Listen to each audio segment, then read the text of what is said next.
एक बार पुनः आग्रह पूर्वक निवेदन करूंगा। हमारी कथा को बहुत बड़े परसेंट में बच्चे भी सुनते हैं, आज की युवा संपदा सुनती है, तो ये अपने विवाह का अधिकार अपने माँ बाबू जी से मत छीनना। 7 भांवरें अग्नि की साक्षी में गरुड़ पुराण में ऐसा लिखा है, इस विधि के साथ जो विवाह संपन्न हुए हैं उन्हीं के द्वारा जन्म लेने वाली संतान 21 पीढ़ियों का तारण करती है, और ये पशुओं की तरह जीवन जीने वाले ये कभी पुरखों को संतुष्ट और मुक्त नहीं कर पाते। इसलिए ध्यान रहे इस बात के लिए। बच्चों को खूब संस्कार, उन्हें अपने पास बिठाइए, उन्हें बताइए। ये सब बातें छोटे में से दोगे तभी ही हो पाएगा, नहीं ये संभव नहीं। आजकल माता पिता को पता ही नहीं लगता और शादी हो जाती है, 2-2 साल निकल जाते हैं शादी को, उन्हें पता ही नहीं लगता, उनको ध्यान ही नहीं है उन्हें, और ध्यान है तो बच्चों के ऊपर चलती नहीं है उनको। और ये इस तरीके से होने वाले जितने भी संबंध है ये चलते नहीं है लंबे टाइम तक, बहुत दिक्कत है। बेटियां सब छोड़ छाड़ के फिर घर आके बैठ जाती हैं, उस समय मानती नहीं। जो लड़कों ने गलती की है उन्हें भोगना पड़ता है। छोटी सी थोड़ी सी जिंदगी मिली है वो भी चैन से निकलती नहीं। जिनके विवाह 7 भांवर माता पिता के द्वारा हुए हैं, एक बार के लिए धन भले ही कम है लेकिन वो सकुन में जीवन जी रहे हैं। इनमें तो मार कुटाई हो रही है।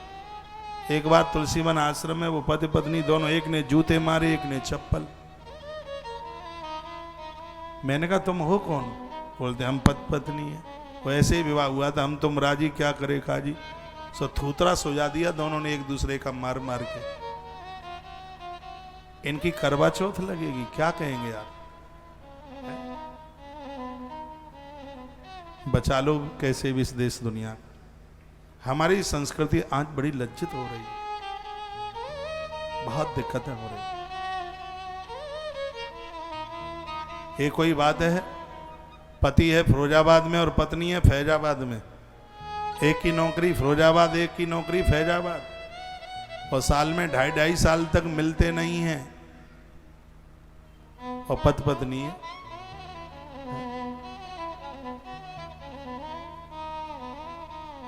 ऐसा हो रहा है। अब ये पति आके बोलता है, कहता है मैं कहता हूं कि तो ट्रांसफर करा के यहां ले आ, तो काय को ले आए? उसे तुम्हारी जरूरत ही नहीं है, सीधे शब्दों में कहा जाए तो नाम की शादियां हैं, कुछ नहीं है, सब बेकार है। पति पत्नी के संबंध में महात्मा याज्ञवल्क्य ने कहा शरीर 2 होते हैं, प्राण 1 होता है। दोनों में प्रीति होती है,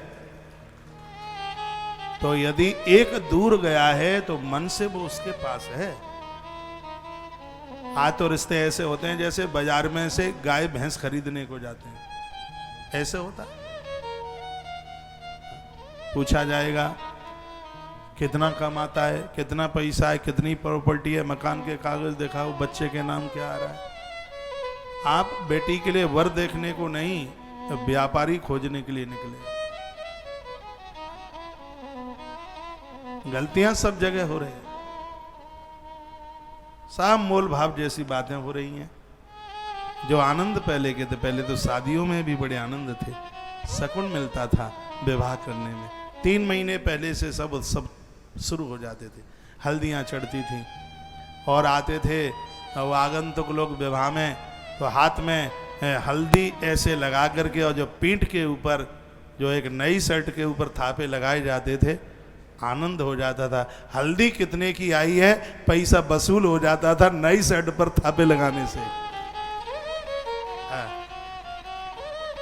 और हरियाणा की मैया थापे लगा दे तो जिसकी पीठ में थापे लगे 3 दिन तो सिकाई करे। उस समय ननद की ननद कितने रिश्तेदार आते थे, हैं?